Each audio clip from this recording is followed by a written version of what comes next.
This is Cruise Radio. Now more than ever, you should consider trip insurance for any kind of trip you take, not just cruises. Get a free quote at tripinsurance.com. Broadcasting from the tripinsurance.com studios in Jacksonville, Florida. This is Cruise Radio. Hey, how's it going? Thank you so much for checking out this episode of Cruise Radio. Very happy to have you here. A review, of Holland America's Rotterdam this week. And staff writer Richard Sims is here with Cruise News. Hello, Richard. Hello, Douglas. So it looks like a Norwegian ship is getting their itinerary impacted in Alaska, but not until next year. Yeah, there are probably a whole lot of disappointed people out there because Norwegian just canceled an entire season's worth of Alaska sailings on the Norwegian Spirit. The good news is that the impacted cruises weren't set to sail until July of 2024. So it's between July 3rd of 2024 and September 18th. All of those were axed because of what Norwegian is calling a full ship charter. There's not a lot of information about what this charter is, whether it's, is the ship going to do Alaska sailings, but, perhaps some organization has booked it for a month, or is this one of those things where, we've seen situations before where government agencies have paid to use a ship for, 2 or 3 months for whatever they need. Now, usually that's in the case of emergencies, when there's been like a hurricane and they need to house people or shelter workers. But we've also heard a lot of talk over the last couple of months with various cities talking about the possibility of renting a cruise ship and using it to house, immigrants with the flow of immigrants coming into the country. So there's really no way of knowing yet exactly what's going on. But we do know that the Spirit has canceled all of the sailings for Alaska. So the people who were impacted on those ships, they are getting a full refund fund, plus they're getting a 50% future cruise credit, which is specifically good on select Alaska sailings of either of select ships next summer. They also will be getting a 10% future cruise credit that can be used on any sailing between now and the end of 2024. I think December 31st, 2024 is the last date for that. So they are being given options. And like I said, it is good that it's quite a bit in advance. It's not like a last minute cancellation type of thing. And I don't think if people do find their cruise being canceled and they take the full refund and all that, they won't have any trouble finding another cruise sailing during that period because, as we've been talking a lot about, there are more ships than ever from a variety of cruise lines heading up to Alaska during the next cruise season. So, yes, it sucks that your cruise is canceled, but you shouldn't have too much trouble finding something new. So I'm just going to say that sources say that the Norwegian Spirit is being chartered for 109 nights over in China next summer. But Norwegian has not confirmed that, but that's just what local sources over in Asia are saying. Interesting. So I wonder if it's being chartered for 109 nights. I guess that means sort of like maybe there's an agency over there that can sell, that's going to sell, that thinks that it can fill the ship for that entire period. That's interesting. A terminal expansion is coming to a cruise port in Texas. They say everything's bigger in Texas, and that is soon going to be true for the port in Galveston. Over the past year or two, we've seen more and more ships sailing out of Texas. It's becoming, one of the most viable ports. It's actually moved up to be the fourth largest port out of the U.S. And now Terminal 25 at Galveston is going to get a $53 million expansion so that it can roll out the proverbial red carpet for Carnival Jubilee next year. Actually, later this year. The ship will start sailing out of Galveston later this year.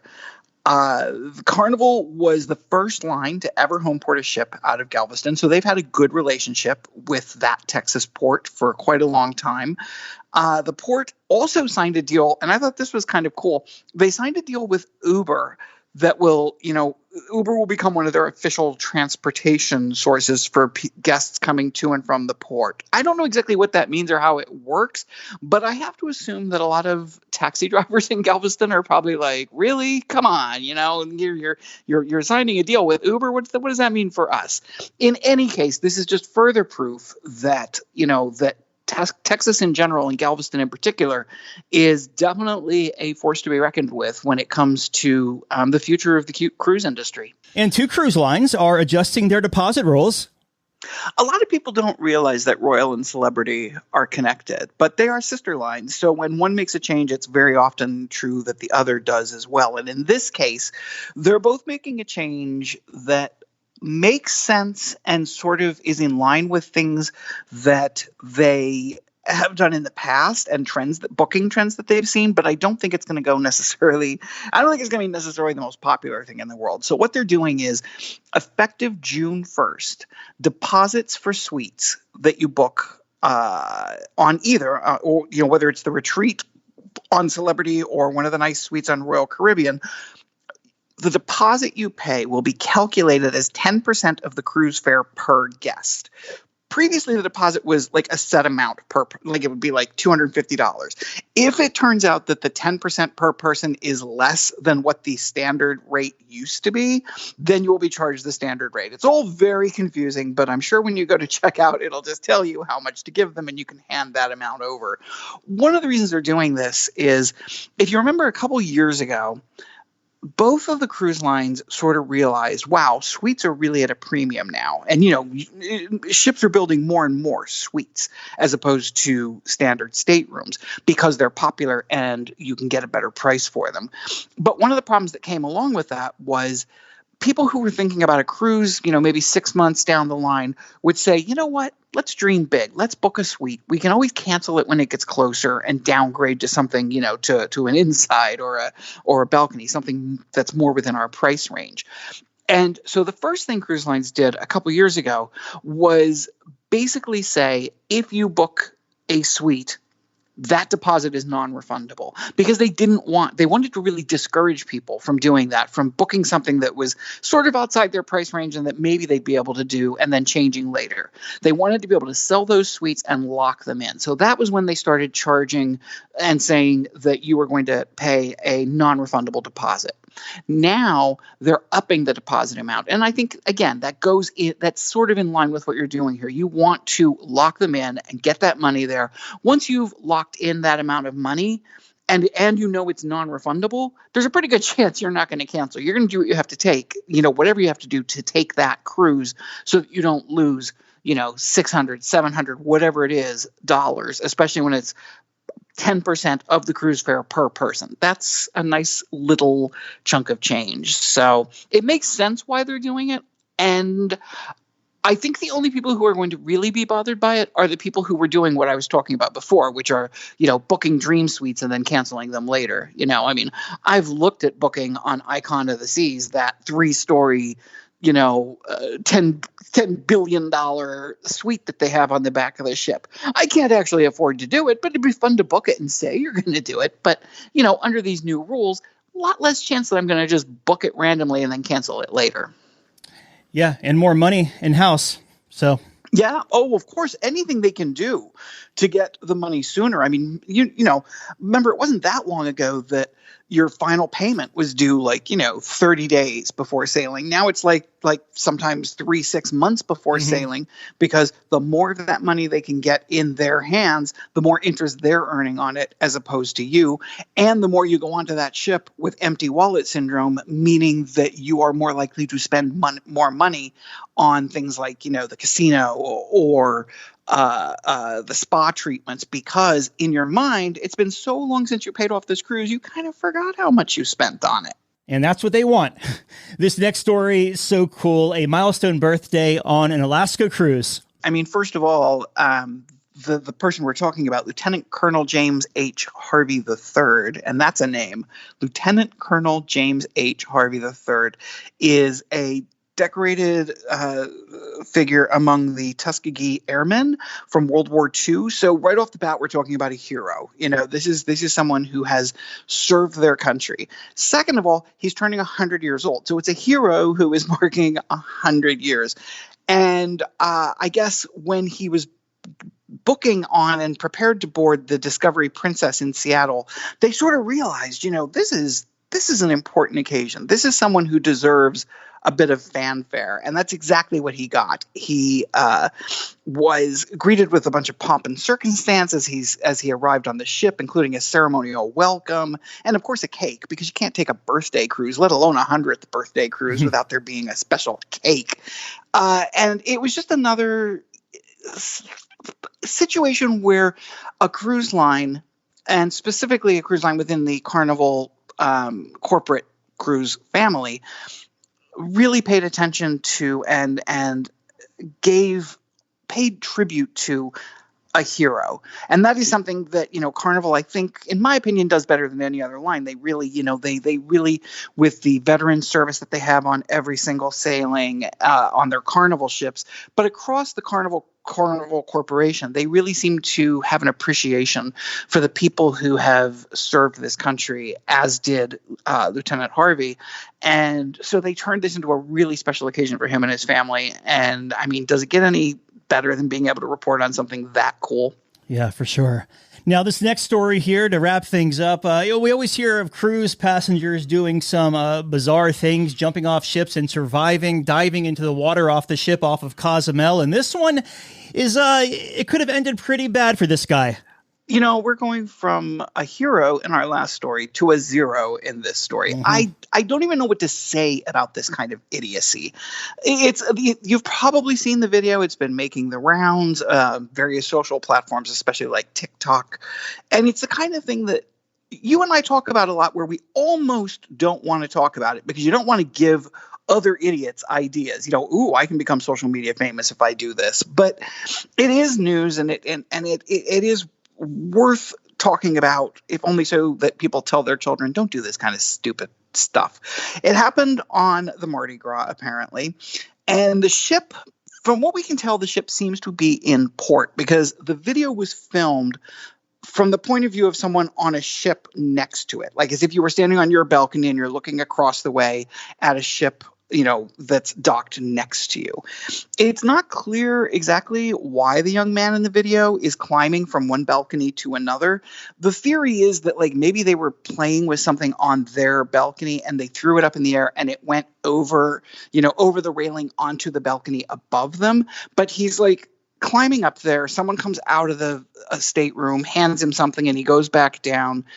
And it's just idiocy. Anybody who's climbing out on their balconies and going over the railing and stuff like that, if you're at sea, obviously the danger is you could fall at sea. Here, the danger is you could fall to the deck below. We've seen people fall with tragic results in situations like that. You could fall to the concrete below. We've seen situations like that. There's so many bad outcomes that it just defies logic. It doesn't appear that the people involved were able to be identified during the sailing, because Carnival released a statement saying, quote, "When we identify guests with such questionable judgment, they are no longer allowed to sail with Carnival." But they don't say we did identify them and they are no longer sailing. They were basically saying something designed to discourage this from happening in the future, or from other people doing this. And and again, they have definitely banned people for life. You'll remember back in April,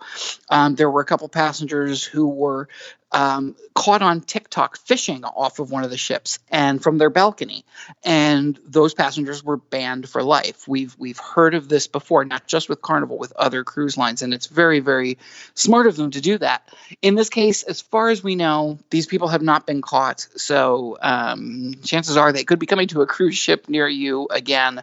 But just people don't do this. It's just stupid. And the least problematic thing that might happen is you could be banned for life. The most problematic thing is you might fall and die.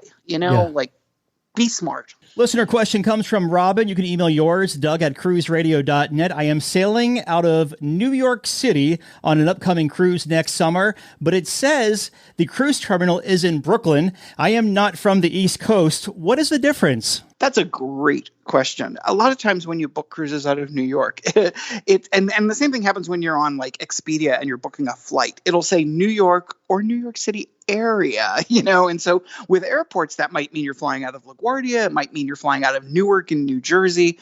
When it comes to sailing out of New York City, we think of traditionally sailing out of Manhattan, that, where most Norwegian ships sail out of. But other ships do sail out of other parts of New York City. There's, for example, the Meraviglia is MSC's first ship to sail out of New York City year round. It is actually sailing out of Brooklyn. Now, it's not hard to get to. It's just right across the bridge, and there's plenty of parking over there. But if you go to Midtown Manhattan thinking that you're going to get on a ship and it's actually sailing out of Brooklyn, you're going to be a little bit disappointed. So you do want to make sure you know exactly which trip. They also sometimes clump Bayonne, New Jersey under New York. Like, you think you're sailing out of New York City, and then you look closer and you're like, wait, Bayonne? Well, what the heck's up with that? So yes, when sailing out of New York City, be very, very careful and make sure that it's, whether it's the pier in Midtown, the pier out in, I want to say Riverside, wherever it is in Red Hook, probably in Brooklyn, or the terminal out in Bayonne. All three are great terminals, but you just want to make sure you're going to the right one. Staff writer Richard Sims, as always, thanks, my friend. Always glad to be here. Do you have a story or a tip to report? Let us know. Email tips@cruiseradio.net. A big question we get at Cruise Radio is, how do I know if I need trip insurance? Simple answer. If you're getting on a plane, taking a road trip, or getting on a cruise ship, you need to have travel insurance. Hey, it's Doug Parker from my friends at tripinsurance.com. Not only does tripinsurance.com protect your vacation investment, but it also gives you peace of mind in case anything were to go wrong on your trip. How do they do it? They offer 3 different types of trip insurance policies. Good, better, and best. One policy for every vacation budget. But it doesn't just stop there. They're up to 40% lower when you shop around on other comparison sites. Plus, tripinsurance.com offers 24-hour customer support before, during, and after your trip, online claims assistance, and travel alerts to let you know what's going on at your destination. But find out for yourself. Check out tripinsurance.com. Just back from a cruise? Let's talk about it. Email Doug at cruiseradio.net. Well, you know what to do, Richard. It's all you. So here's the thing. You just did a sailing that was 20 days from New York City to Amsterdam, I believe. And I've never been able to do a sailing that long. I'd really like to. The longest I've ever done is 10 days. But I have so many questions about this. First of all, tell me what ship it was, but did you get bored? It's 20 days, and a lot of those are at sea. Now, I didn't get bored, but you have to remember, I'm also a remote worker, so I can find work to be done, and sometimes cruise ship internet can be challenging, so I could always find work to be done, and then some waiting on top of that. So no, I didn't get bored, and I don't think that you would really sign up for a 20-night cruise right out of the gate. I think you'd have to work your way up to that. Like, before this, my longest was a 16-night, and then here we are in 20, so we'll see what happens next, but no, I did not get bored. Well, I just read about somebody who signed up for one of these 120-day sailings, and it's their very first cruise. And I'm like, what if you get out there and you hate it? That's a lot of money to spend on that kind of, I think I'll like it. Yeah, I was talking to actually 2 people on our sailing. One was a mom and daughter, and one was a couple from the Midwest, and it was their very first cruise. And they chose this one just because they had family in Rotterdam, and the ship was, or they had family that came from Rotterdam and came over on a Holland America ship years ago. So they wanted to retrace their voyage in reverse. And that's what this was, right? This was the Rotterdam, the Holland American Rotterdam. Am I right? Yeah. So it was, last October, they did the original voyage of it going from Rotterdam to New York City. So this one was basically that voyage in reverse, starting in New York City and ending in Rotterdam. Was there any, the other thing I worry about is meals. Some people get a little picky and they're like, wow, the menu is basically the same. I've been on the ship for a week. By day 6 or 7, I've had everything there is to eat on this ship. Did they have a good rotation over 20 days? Or was it sort of like, okay, I'm going to have the pasta again? I think there was a good rotation because every night there was different themes. Like if you start up in the buffet area, there were different themes up there. of course, Tamarind is their Asian fusion restaurant. I think I did 4 nights there total throughout the voyage. I only did a handful of nights in the main dining room, but there was definitely always a different menu every night I went in there. And they also have the Pinnacle Grill, which is a steakhouse, and then some free options like the New York City Pizza by the Lido Pool. There's like pizza, hot wings, all that stuff, which is included in the price of your cruise. And you're a pretty easy eater. You're not really picky. Yeah, I mean, yeah, I'm fine. And then there's a French restaurant, which I didn't go to this time because it was like French seafood, and it's really not my thing. And then also there's a Dutch cafe, which has like a lot of Dutch foods and like Holland America's split pea soup and all that stuff. So, and all that is open for breakfast, lunch, and dinner. So you definitely had options around the ship. So you and I are both sort of the same mind when it comes to cruises, that like even our worst cruise wasn't that bad. You know, it's still a cruise. It's still, you know, I'm still on the sea. So I know you had a good time on this cruise, but what was the downside? Was there anything that you were sort of like, okay, this I could have done without? I hate to sound like, you know, first world problems, but because of where I was located, but probably just the connectivity. But I have an issue with the cruise lines and all the cruise lines, not just this Holland America, really touting, oh, come with us. We have fast internet. We're perfect for remote workers, all of this. And they get you on board and you're like trapped like rats where you're up at like 2 or 3 in the morning to complete something because no one's online at that time. Did this ship have Starlink? No, this one does not. A couple of them do. But they have to be dry docked and retrofitted for this one. So with Rotterdam just coming out right after the shutdown, it hasn't been retrofitted yet. Because that's kind of what I'm wondering is, you know, have you done ships with Starlink, and has it been as, you know, as great a at-sea internet experience as they tout it as? I personally haven't done one. I have gotten a ton of emails and listener comments. Like anytime we do a Starlink story on Cruise News Today, people will comment saying, on Royal Caribbean's Navigator of the Seas, watching you on Starlink, it's blazing fast and stuff like that. So really, yeah, people are impressed with it. I just personally haven't experienced it, but I cannot wait to. Yeah, I don't think I have either. I'm not sure. My next ship is Summit. I don't know if Summit has Starlink or not. I know I have the premium package, but I'm not sure if Starlink is something that they have signed up yet for. I believe it was your Rotterdam sailing where you had that sort of special Titanic moment, wasn't it? So the day we were there was 111 years after the Titanic left for its inaugural voyage from Southampton, England, and the captain stopped the ship right where it lays to rest. So the captain said at 4:00, we're going to be at that exact spot where the Titanic lays to rest. We went there. The captain shut the engines off of the ship. I mean, put it neutral, I guess, is a better words. And did a ceremony with 2,600 of us on the very back of the ship. Freezing weather, 40 degrees. But I'm sure nothing like that night. It was crazy, man. Just standing there on deck 3, you're like 25 feet above the water, looking down and watching the captain throw the reef into the North Atlantic Ocean and just thinking of all the lives that were lost that night. And you were 2 miles right directly above that. That's sort of like, you know, the feeling that the 1 or 2 times that I went down to the World Trade Center, you know, after 9/11, and it's just sort of a very eerie feeling when you really stop and think about, you know, what happened. And yeah, it's would you do another 25 day sailing? I think I would. I did some cool stuff. I stepped outside of my comfort zone and tried a couple of things. One, like what? I tried painting. So I did the whole painting class. Okay, there is something that I have known you for. I don't remember how many years, and I never knew. That's kind of how did you become a Van Gogh fan of all things? My first time in Amsterdam was 2012, and I went to the museum there. And I'm sorry, it wasn't the museum. I went to Van Gogh's house, his childhood home, and we toured it. It was through Viking River Cruises.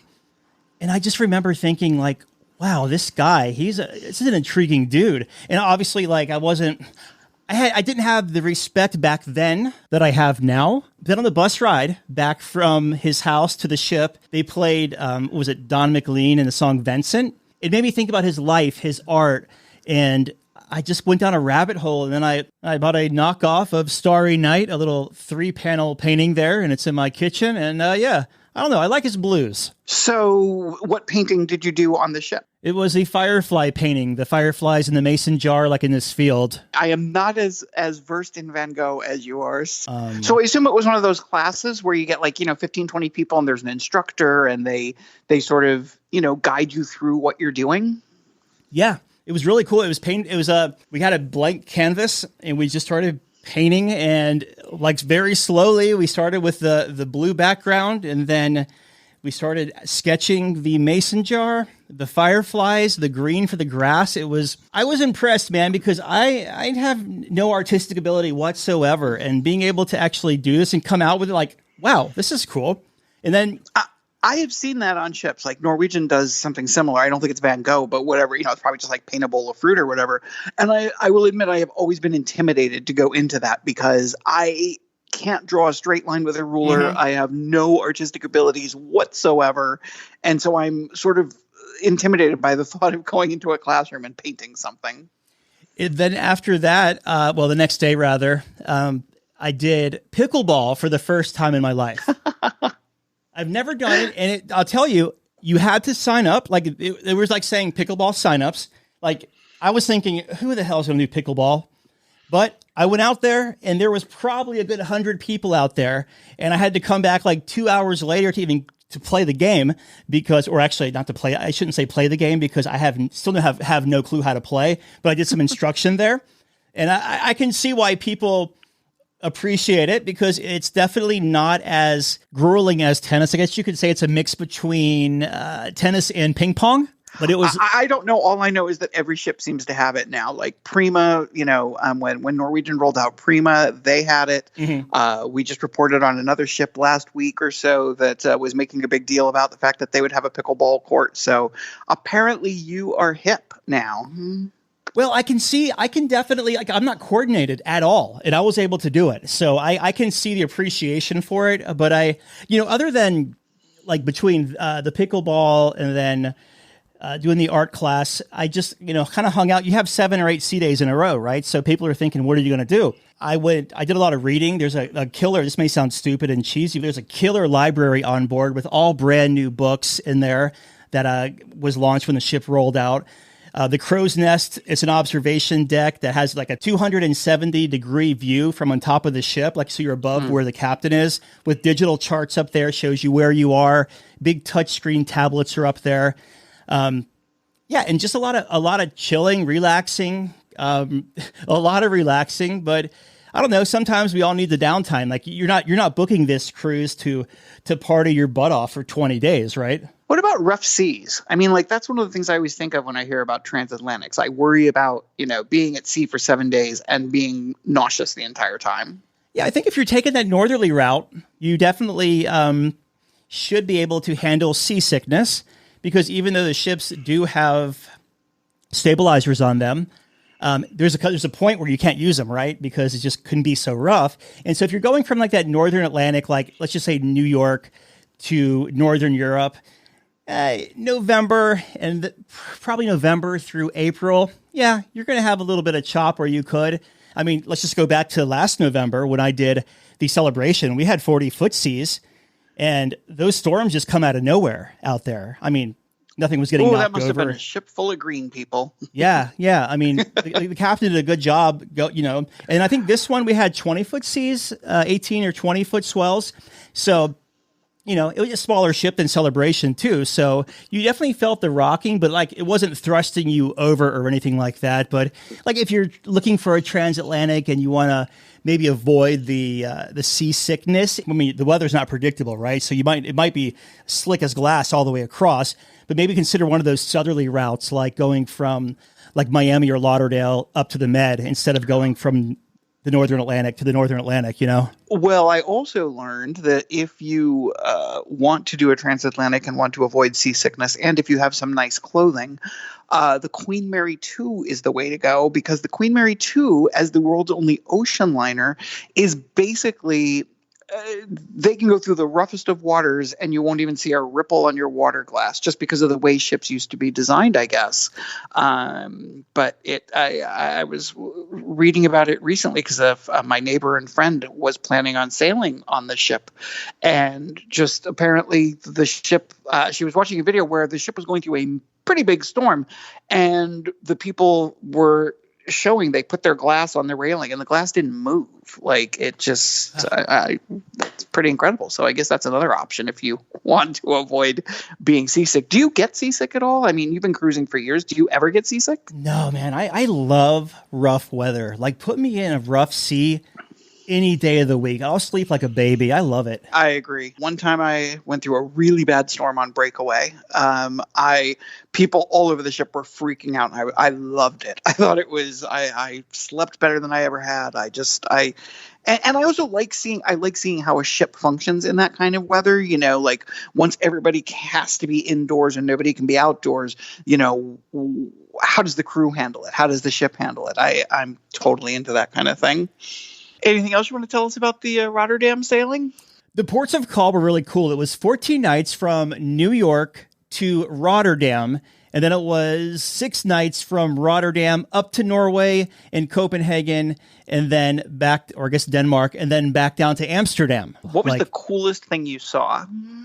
You know, being a Disney fan, and Tivoli Gardens in Copenhagen was really cool because a lot of inspiration from Disneyland and Walt Disney World were taken from there. It's also the second largest theme park in the world, I believe.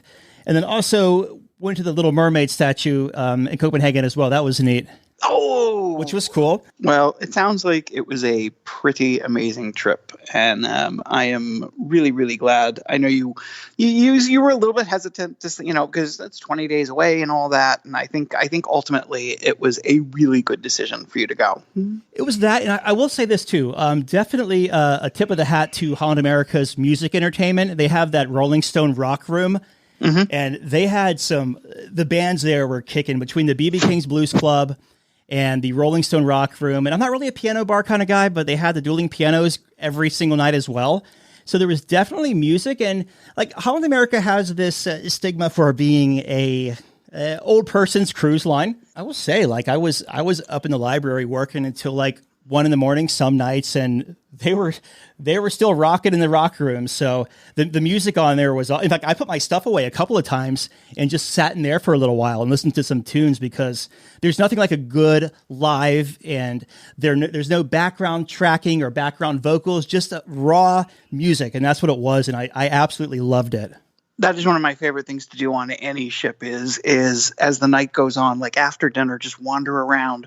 And, there's usually like 3 or 4 different places that have music going on, and just finding, just going from place to place and hearing what they're hearing. Well, you have dispelled some rumors for us, or some myths, I should say, for us. You bet, man. And thank you so much for stepping in and doing this. I always like to have someone interview me instead of being the one always interviewing. It's a nice, refreshing change. So thanks again, my friend. We'll talk to you soon. All right. Thank you. All right, Dougie, let's see what we got for you, buddy. Cruise Radio is produced at the tripinsurance.com studios in Jacksonville, Florida. Get cruise news, ship reviews, and money-saving tips every Thursday on Cruise Radio. If you've enjoyed this episode, please subscribe to the show.